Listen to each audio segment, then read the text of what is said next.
Welcome to A Magical Life, Health, Wealth and Weight Loss. I'm your host, Magic Barclay, lead practitioner at Holistic Natural Health Australia and #1 best-selling author. In this podcast, I aim to give you practical tips on how to accelerate and sustain your health, increase your financial, spiritual and emotional wealth, and to look at something that haunts many of us needlessly, weight loss. In some episodes, I'll have guests available to give you even more tips, but in others, the floor is yours. Drop us a line at A Magical Life Podcast on Facebook and let me know what you would like to know more about. Now, sit back and enjoy, because it is time for you to create and truly discover a magical life. Welcome back to A Magical Life. I'm your host, Magic Barclay. Today, James Heppner joins us. James likes to think of himself as an artist of experience. His passion is to create transformational experiences for himself and others as a way to explore what it means to truly live fully alive. James is a results coach and founder of Weekly Wins and Losses podcast and weekly global community call. He helps people in their journey to embrace all of life, both the wins and the losses equally. James helps you firmly establish the mental and physical courage needed to do difficult things while guiding you to activate your ability to leverage the good news that lies at the heart of both a win and a loss. People from around the world find James when their way of handling losses just no longer works, and when leaving 50% of life on the table is no longer an option. James's current client list ranges from well-known professionals and executives to average, ordinary humans, both of which are deeply hungry and curious towards the worthy work of breaking into and establishing a brand new dimension of life. Wow. Welcome, James. Thank you for having me on. And it was an honor to be invited onto your show. And by the way, your name, Magic, that's spectacular. So let's see what we can create together. Thank you. Now, look, James, I always ask my guests the same 3 questions, and everyone gives me such a different answer. It's kind of amazing how diverse people are. So here's your first one. What can your expertise do to accelerate health? Now, not just physical health, but also emotional and spiritual health. What can my expertise do? That's fascinating. So people, they ask me, James, are you an expert at anything? And, to be completely honest, in another part of my life journey, not at present, but over a decade ago, I would have said, well, I'm an expert here, there, and a few places. And so I have learned in life, humbleness is probably ultimate state of leadership. But, if you ask that question, I would say that one of the things specifically when I think about, mental and physical health, we live inside of our life. We don't live inside of another person's life. And so inner acceptance. And I think so often acceptance is just a word and it's a catchphrase, but I think beneath acceptance lies tolerance. And so if we cannot build the inner musculature to tolerate in a joyful way what we observe, I think there's a problem. And so to accept is to tolerate and to enjoy tolerating and to, unfold in real ways and to observe what that looks like. And then to say, wow, that was in there, and so I think to get playful with the presence that we actually all are, instead of being so harsh. And of course, harshness leads to shaming and blaming, which never tends to work. So yeah, my work tends to have a bend towards a whole bunch of inner work, and inner work, of course, is the thing and is the power that creates anything from the external, especially if it's going to be sustainable, it's got to come from within. So thanks. That was a great question. Talk about wealth here. Now, people think that's just the financial wealth, but we miss the personal and emotional wealth, kind of the personal growth, I guess. So what are your top 3 tips to creating wealth? Very simply, I would say when you align with the foundation of life, life supports more of life. At current, I'm looking at your logo. It's a hand, and then there's some sprouts coming from it. Life supporting life. And so you must be about regeneration. You must participate with the ecosystem of regeneration. So that's number one. And so that's, like you say, wealth, physical, mental, financial, whatever it ends up being. The next piece that I would say is very important, and that is we must have a leaning towards that life owes us nothing.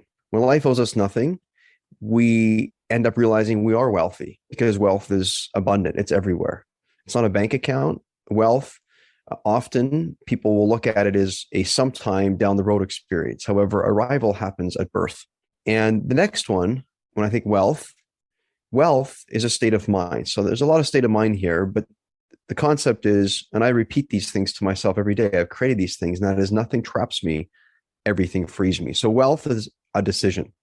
And when something happens in your life, you get to participate with it, and that is to utilize it, or you get to be about trying to eliminate. And of course, when we try to eliminate things in life that are present, it seems not to work very well. If we try to flee our presence, it just seems not to bode well for us or anybody else around us. So I just want to sit with that comment for a minute about decisions.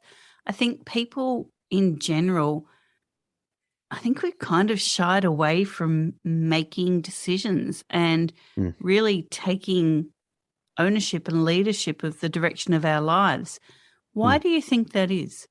Gosh, that's a great question. I think, just in my opinion, I think humanity, we all understand that without decision, nothing happens. The only thing is there's a wide divide between decisive decision and decision. Decision is just simply saying, well, I'm going to decide to do something about this. But a decisive one is one that brings a decision into action. And a decisive decision is a non-negotiable decision. A decision that isn't decisive lacks that absoluteness. And absoluteness, not to say we're going to plow things down and plow people or ourselves or our traumas over, because we have to be gracious. We have to lean in. We got to be sensible about things. But I think ultimately, we as humans, and I don't think that we mean to sidestep reality or fast track too quickly. I think most of us value that if we get to be if we get to be a part of something and participate with it, we all know that brings meaning and value. But I think there's an anxious striving in society, and it's kind of, I at least have observed, it seems like there's an undertow, and the anxious striving, supports people away from being present. And so they want things quicker than maybe what is there. They fear they're not progressing fast enough. And so I think a lot of it has to do with just fearing that we're not progressing fast enough. And I got a little tale, like one of the people that come to mind, and I study many people, but the one group of people that I think are pretty interesting, the Jewish people. The Jewish people, when it comes to Sabbath is an act of rejection for them. It's not an act of restriction. And so I think oftentimes, I think we've mellowed down the importance and the power of decision, because a lot of, I think, North Americans' variety of decisions comes through the lens of, well, I probably should decide on this, and so I should restrict myself away from certain things. And so, for example, when it comes to, Sabbath, I don't have a leaning towards whether to work on a Sabbath is good or not. I just think, for example, Western society, if we think of secular Christianity in North America, what does that look like? I mean, they have a Sabbath too, but if it's restriction, what does the human want to do? The human wants to not do that. So if you say I can't do something, the human typically says, well, no, I want to do it. But the Jewish people, when they were in slavery and they finally were freed from that, they made a pact that for them, not working on the Sabbath, so whatever that looks like a 6-in-1 rhythm, you just unplug for a bit. When you do that, that is our decision, our decisive decision to wrap around the idea that we don't need to consume or create more so we can consume more. So I'm going in a few different directions, but I think a lot of it has to do with fearing that we're not getting far enough, And then fearing we're not getting far enough is hard baked into production, and we fear we're not producing enough, so we can't consume enough. So I think it's a bit of a gluttonous concept, honestly. Interesting answer. And look, James, we talk here about weight loss as well. This is our final standard question before we get into being fully alive. Mm, And I guess it kind of leads into being fully alive because many of us live our lives fearing weight or trying to change weight. So, have mm. you ever battled with your weight? If so, what was the trigger to losing it? And what can you offer the listeners who may be on this journey and, it's just stopping people being fully alive? Mm-hmm. Yeah, no, that's a fantastic way of languaging the question. And I like how you add a few more nuance than just simple weight loss, right? And there's something behind the weight loss. Gosh, I think magic, you say to anyone, including you say to your own body, I'm going to lose weight. The first thing the body wants to do when it hears lose, it thinks, no, I don't think I want to lose it. It fears that. And so there was a season in my life when I gained probably 30 pounds and didn't really know what the problem was. And so, of course, I continued along the lines of consuming supplements from a certain company, consuming their meal replacements, and not knowing what was behind it all. And what was interesting is in a different season, this company really actually helped me lose weight, but now I was gaining weight. I couldn't figure out what the problem was. And one day my wife comes home and she says to me, and we come from a heritage where there was a lot of gravies made with creams and different things. And then she says, I think we're going to bring some fats back into our diet. And I said, oh, baby, that's not what we want. Like I've got too much of that. And so she introduced me to this individual, and I began to consume quality fats, grass-fed butter, for example, grass-fed, grass-finished butter, and some healthy oils. And lo and behold, my energy just skyrocketed.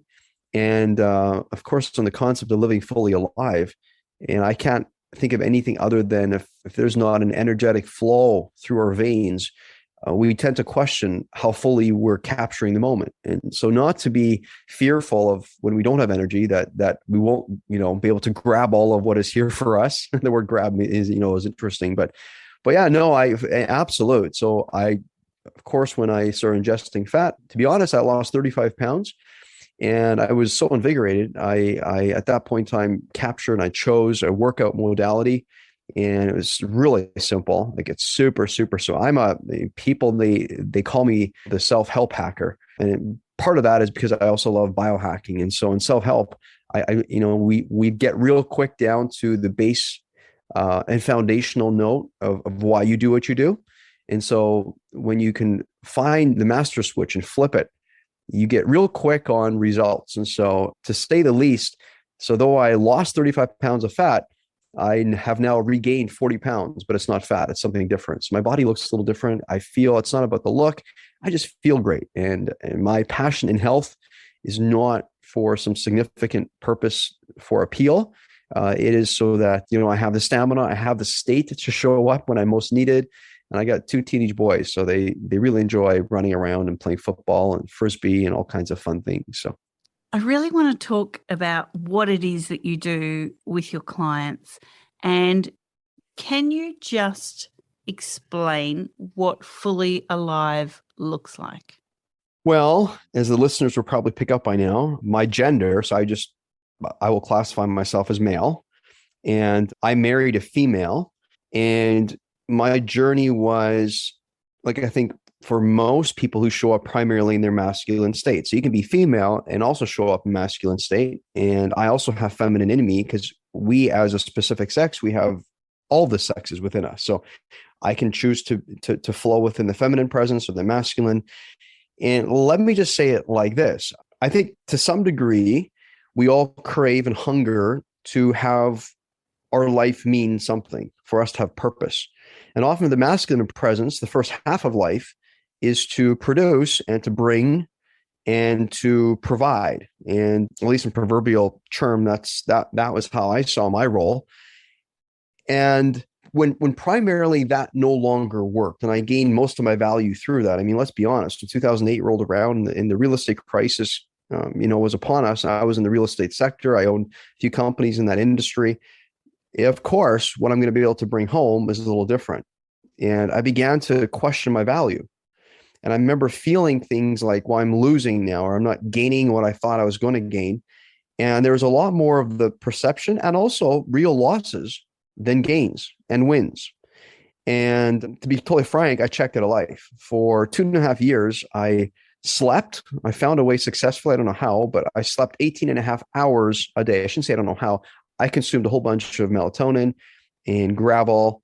And that was part one of my story. I now live in part two. So for the last decade, I've had an insatiable love with life. And to be frank, I actually enjoy being on living ground, which is to feel it all and enjoy it all and experience it all instead of trying to eliminate. So what kept me in that, dystopic state for so long, for 2.5 years, was trying to eliminate, because I was trying to stay in my masculine element, not to feel, appointing what I was feeling as a problem. Perhaps I was the problem. And so let's say it like this, during that season, and when I erupted from that season, and when I transferred into where I currently am, as I said, I have an insatiable love of life, not in a, I got it all figured out state, but it's just, I really, really, really genuinely enjoy being able to participate with everything that's in front of me and not choosing preference. And not just saying I want the things that I have preference for, but I also want the things that I don't have preference for. And the reason that I want those things in my life is I am not nature. I am not God. I'm not universe. I am part of, and I have to find a way and have the courage to say, I must harmonize around nature. I must harmonize around something bigger. I am not the thing. I'm not ultimately the thing. And so during that season, when I transitioned from one way of living, meaning mostly external, I began to build a relationship with the intrinsic parts of myself. And I lean heavily on just observing my wife and her feminine element. And to be totally honest, listeners, if you care to, at some point in time, either during this talk or after, go online and just type in, go to the Google or whatever search engine you're on, and type in emotional wheel and print it off and ask yourself the question, which of these emotions do I feel frequently? And what we find in whether it's North America or around the world, I have clients from all over the planet, to be honest. What we find, and this is consistent, I find with all of my people, that there's a limited scope and range of emotion. And to the exact degree that you can feel emotion is to the degree that you're going to feel life. Like, think about it. Somebody who gets cremated or buried or whatever the case is, they're no longer emotionally here with us. They can't feel. So if somebody can't feel, we call them brain dead, or we have these labels for them. And so the idea that you want to get behind is when you observe that emotional wheel and you take a pen and you circle the emotions that you feel, and you realize which emotions you don't feel. And typically there's like perhaps 8 to 10 categories. Most people want to feel or say they feel joy and perhaps a little sadness. And so it's maybe 2 or 3 of the categories that they have active time of non-anxiety inside of, or even anxiety is a feeling. So some people say like, well, I have an anxiety, but I want to get away from it. Really, anxiety is what uncertainty actually is. So don't get me wrong, if we stay stuck in an emotion, that's a problem. But every emotion, the purpose behind it is to prime us to take proper action for the next movement.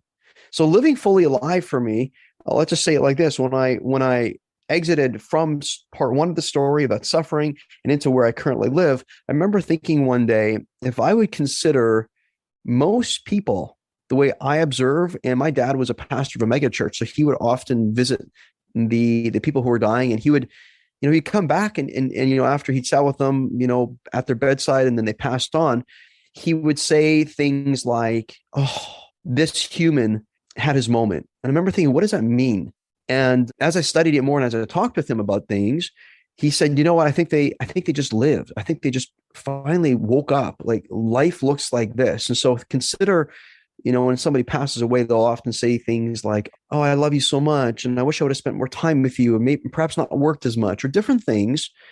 And what's interesting is in that moment, they begin to realize running from death doesn't work. Running away from the death or the idea that things aren't going to work out exactly as I thought, how most of us live life, to be honest. Like, we create an idea, for example, we're going to get married or start a business or whatever we're doing.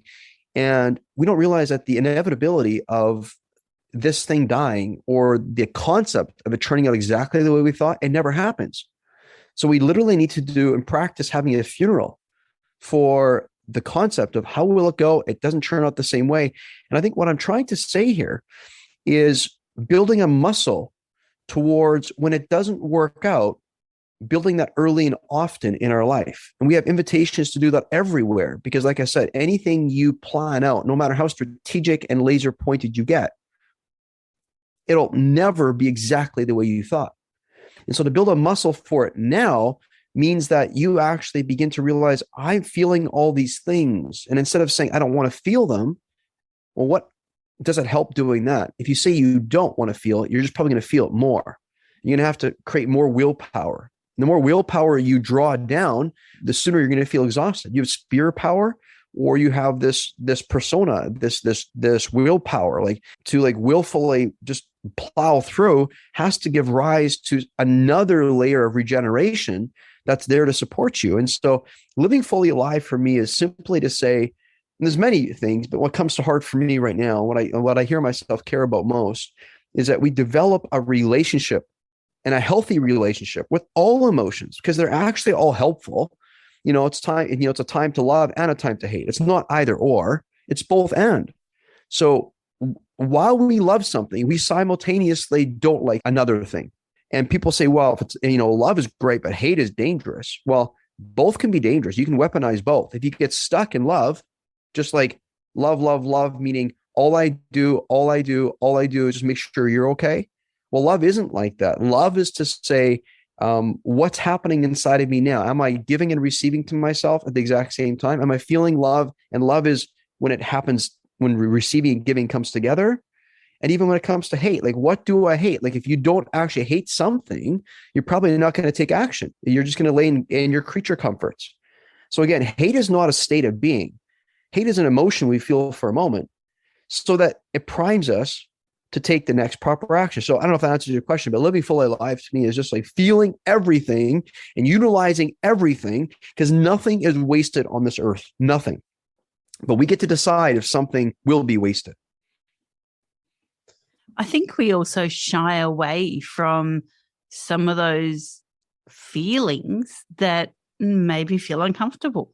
We try to make everything convenient. We try to make everything happy and wholesome and feeling great. And we've kind of, as a human race, my observation anyway, is that we don't want to feel the uncomfortable side. We don't want to be cold, so we put the heater on.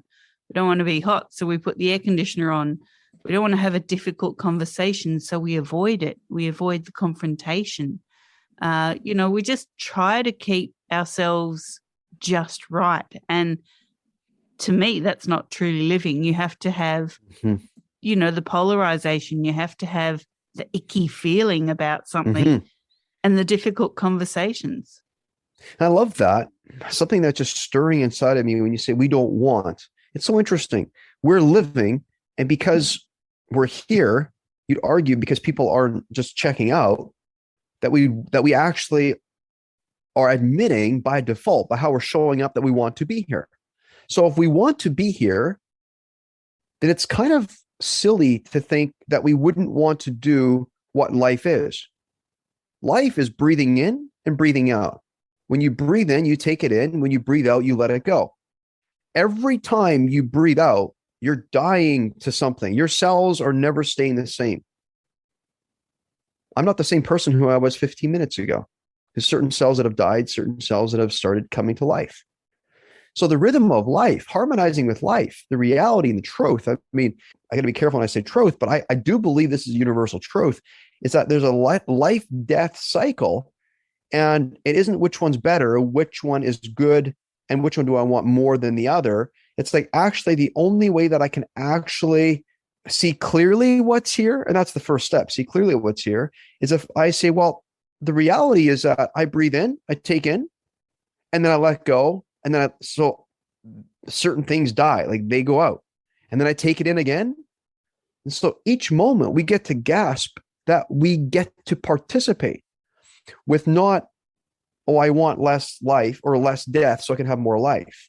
Life isn't possible, to your point, unless there's polarity. Polarity creates the synergy that makes anything come alive. Think about, People often say, well, I want to, be on ground that isn't shaking. Actually, without things moving, it's dead. If things stop vibrating, it's dead. There's just nothing there. Now, you talk about wins and losses, and we've kind of touched on that. To feel loss is not necessarily negative. We've kind of touched on that. What is it about wins and losses, I guess the balance of things, that's so important to your clients? Why are they seeking to embrace wins and losses?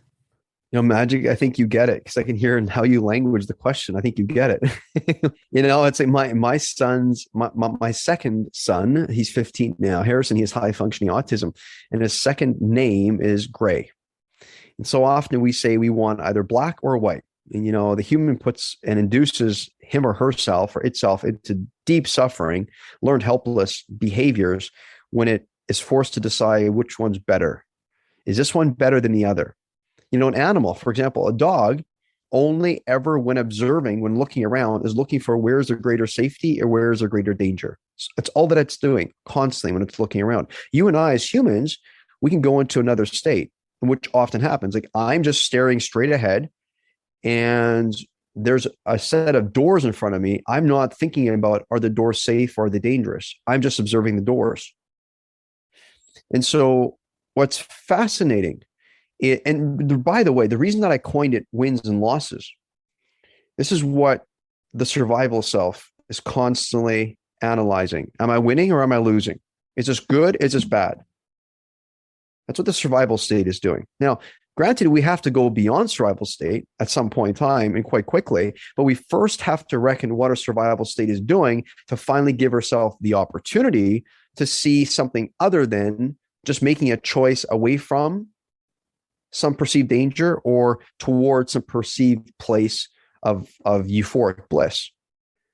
So in the center, in the middle of these two things lies Gray. People say, what? So we're going to just feel nothing, just feel like not feel the loss, not feel the win. Actually, it's opposite. We actually want to feel the deep win. We want to feel the deep loss because the deeper we feel things, the more we can connect with what's going on. Unless we feel it, we don't learn lessons. Unless we feel it, we don't pick up on nuance. Unless we feel it, that affects our empathetic state, not only towards ourselves, but when other people experience things.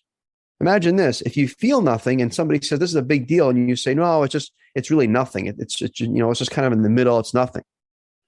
What we're talking about, the middle here, is sacred ground where instead of you're just like peacefully floating away in some utopic storyline or in the clouds somewhere, which, by the way, if that's what people are interested in, have fun. That's just not me.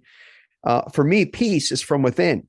Instead of peace being out there somewhere, like, wouldn't it be nice if I could take a vacation? Or that's external peace. Internal peace comes, for me, in my definition, and the reason that my people want it as much as they do is, firstly, you mentioned it earlier, and that is when onboarding losses the way that they're currently doing it isn't working out. It's no longer an option, meaning they've mined so much of the wins and they're looking for more success externally everywhere, even internally everywhere on the outside of them.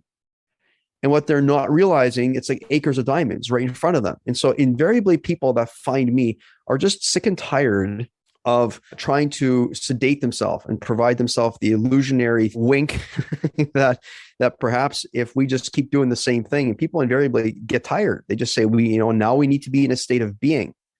Being is a little different than just doing. The masculine presence brings things and does. The feminine presence is a receiver and is a creator of things. And so we want to develop both of these, but to the point on, bringing these things together, bringing it together, the way that we look at peace from the inside is ultimate peace is when we have electrifying peace. So it's not like we're just like closing your eyes and we're just like gone. Like I was on a podcast a little while ago with this girl who was a Buddhist monk, and she meditated, she say 16 hours a day for years and years and years. And she came to the realization that no matter how long she meditated, you still got to come down to earth. You still got to so you're here for a purpose. And so for me, it's like this: we get into a state of peace, and that there's a surge of power. If you think about taking electrical wires and putting them to water, your body's 80% of water. So electrifying peace that we feel from within. And so to be totally honest, I think you'd have to talk to my clients to see ultimately why they want to connect with me, and why they do this work. But I'll say it like this: majority of people, they want to build a muscle where they activate their superpower. So whether it's someone who's, identifies as a female who wants to be able to onboard the masculine presence and do more of that, they have it in them, but they want to develop that muscle. Or if it's a man, so a male who wants to activate more of the feminine spirit inside of him. And that, ultimately living fully live is when we activate both of those. And then we get to decide what's the most beneficial state to show up in. Is it that I need to be nurturing here? That's more of the feminine. Or do I need to be a little bit more assertive, perhaps? I'm not saying a woman isn't, or feminine isn't assertive, but it is to decide which state to utilize. That, of course, won't just solve for your own self-preservation. Because if you're doing that, you're just creating a storyline where you're controlling people to your perceived outcome. And people will feel this. And when they feel it, they're going to flee, because as soon as we recognize anybody's trying to control us, it's a version of slavery. And so autonomy and freedom is what we all fight for. And just on that, without getting too controversial, why is it that the current generation, I guess the current generations, don't see autonomy as the golden value? Like, why are we so believing of media and of political figures and of entertainment figures? Why have we shied away from our own personal truth? Mm-hmm. So beautiful. And perhaps it lies in the nuance. I stumbled into something a while ago. The difference between autonomy and freedom is quite radical, to be honest. I didn't know this. And so when this appeared, because exactly like you're saying, like we wonder, why is it that society does this? And it doesn't make sense. It seems so contradictory. Like we're like, this just doesn't, these things don't check out. The definition for autonomy is saying, I want to do what I want to do when I want to do it without any consequence. So the zero response, I don't want to be responsible for anything. I just want to do what I want to do when I want to do it without consequence. And to be honest, that's what a lot of people are currently doing. They say they're fighting for freedom, but really they're delivering autonomy. They're being autonomous people. It's like a child. The child says, I want to poop when I want to poop. I want to scream when I want to scream. I want to like yell when I want the soother, and I want there to be no consequence. Okay. Like don't reprimand me, or don't not come to see me. Like come to the crib instantly. Okay. That's autonomy. Freedom is something that is way beyond autonomy. Freedom does this. Freedom says there's something within me. There's a passion that's here. And I happen to know that for me to activate this passion and bring it into the world, because it's my specific passion and unique obsession that I have, it's probably not going to be understood. It might not be understood very well. And so whether it's understood or not, the point is freedom says, and I choose to be responsible for it and to it. Therefore, a lot of people say they're fighting for freedom, but in essence, freedom is way too challenging for most people, because freedom demands and commands responsibility. And it may mean that people laugh at you. It may mean you get canceled out. It can mean many things, but freedom will ultimately, it bears consequence, and there's reality to it. So when I think about social media, I think a lot of people are being autonomous. It's like, they're just screaming, or, this or that and everything else. Which, I mean, to be honest, I think you need to find a platform or some place to get things out. I think that's fair. You need to get your emotion out. I was on a show a little while ago, and this gentleman, his dad committed suicide many years ago, and he himself committed suicide 5 years ago. And it was because he wasn't willing to get it out. And so I think we need these places of venting. But I think when I think about, like you were mentioning, the societal norm, I think we've all kind of been put to sleep on the beauty of going beyond seeking relief. And so to that point, as I was mentioning earlier, my dad was a pastor of a mega church and in a Christian setting. And I'll never forget, one day we were going for a drive, and there was this beggar, and I thought my dad was going to give him money, because to some people he gives money and other people he didn't. I didn't know why. And he says, well, if I give this person money, he's just going to go drink. I remember thinking, yeah, but he might need to. Like, he looks pretty desperate. And that took me on a journey where, to be totally frank with you, when I now see someone who needs something, like, even if I think and I'm quite certain they might buy another hit or consume another bottle of alcohol, they got this dazed look on them, I'll still part with $5 or 10, pass it along. Here's why. They're looking for what we all are looking for, which is relief. The only thing is, if you stay at relief, so by the way, the bar can offer relief, a structure like church can offer relief, but at some point in time, so I am a spiritual faith-based person, but I don't attend a religious service, nor do I belong to a church or anything like that. Sooner but later, we must go beyond just seeking relief. Relief is, yes, please. However, we get satiated with just constant relief. We want to take responsibility at some point in time. So, I think that ultimately, I don't know if that answers your question. Sorry for that long runaround, but I think we seem to all be saying something. And what we're saying in this churning, like, this is a fourth churning we're in, we're poking at the structure. And I think ultimately, society, this is what's been done over hundreds and hundreds and hundreds of years. Every 100 years, this happens once, a fourth churning. So this isn't the first time we've gone through this. We're just poking at the structure because we're trying to hold them to a standard of being more responsible. And I think we have to be careful that we ourselves don't fall into a trance of relief. And that's what we think it looks like to be a human being. I think it's fair to say relief is fine for the moment, but we have to get to a place where it's like your icon. You have these green leaves and then you have this hand. Responsibility looks like, how will I attend to my response? How will I attend to? I've been gifted the opportunity to perhaps plant something in a garden. And how will I? Will I support life or will I pull from life? I love that. Now, James, is there something else before we wrap up that you want to leave the listeners with? I think just the nudging. When pain comes into your life, please accept it. Because if you don't, you'll likely have to go through a stage of learned helplessness. That happened for me. When pain showed up in my life, I tried to eliminate it. When I started utilizing what was there, then all of a sudden I transitioned. So I have an acronym that I created for pain. It's please accept inner nudgings. And if you accept inner nudgings, now your pain can allow you to feel and bear the pressure. And when you bear the pressure from all sides, by the way, not one side, from all sides, you're pressed from all sides. You can bear the pressure, and that pressure leads you to presence, a deep, abiding presence with yourself, where you hear the distinct notes of who you are. The noise reduces, the signal increases. And from that place of presence, you wake up to your purpose. You come home to your purpose because you're so present. All you can do is just become aware of who you've always been, way down deep inside. And from that place of purpose erupts passion, which is where your rebirth all takes you to a brand new life. Now, people can find you at www.jamesheppner.com. So that's JamesHeppner.com. Before we let you go, we love giving our listeners freebies. What can you offer them? And is that there on your website? Yeah, fantastic. Thanks for asking. I currently have 2 freebies.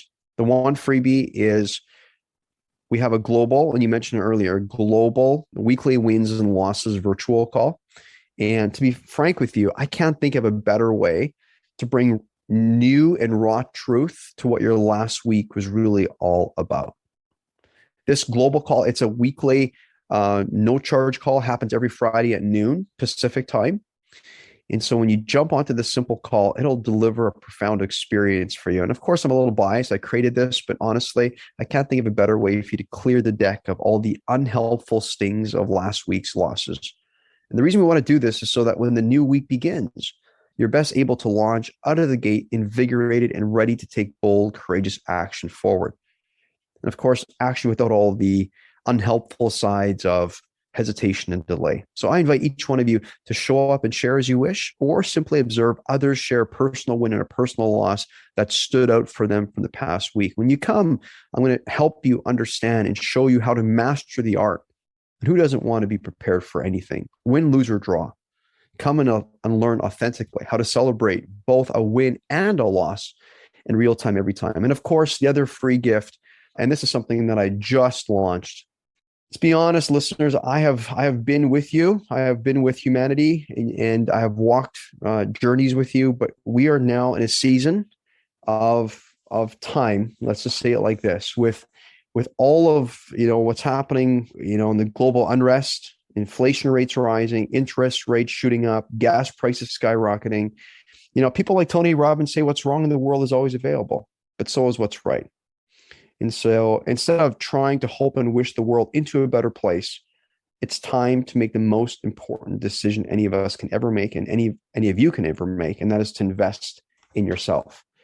And so I'm offering for a limited time, and by the way, I'll say it this way, this will expire, but I'm offering for a limited time, and it will also fill up because these things do. I've offered certain things before, not quite like this, but I'm just here saying I got to walk with you specifically, individually. I'm willing to offer a consultation, and I just call it a 45-minute strategic business life consultation. No charge, no strings attached.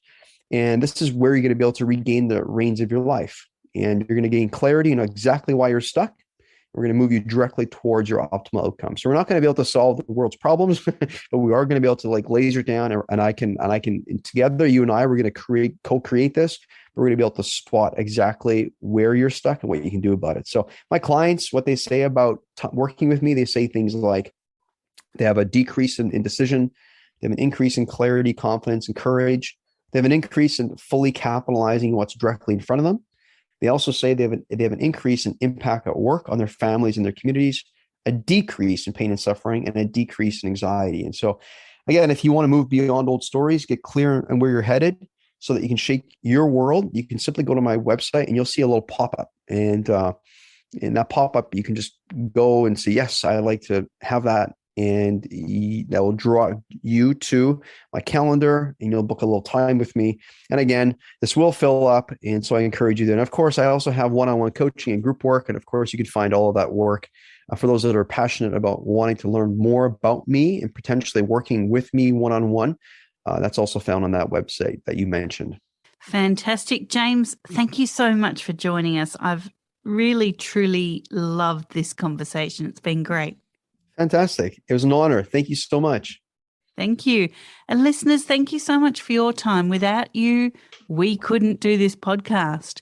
And, I just urge you, please go and leave us those Apple reviews, Spotify reviews, wherever you're listening to us.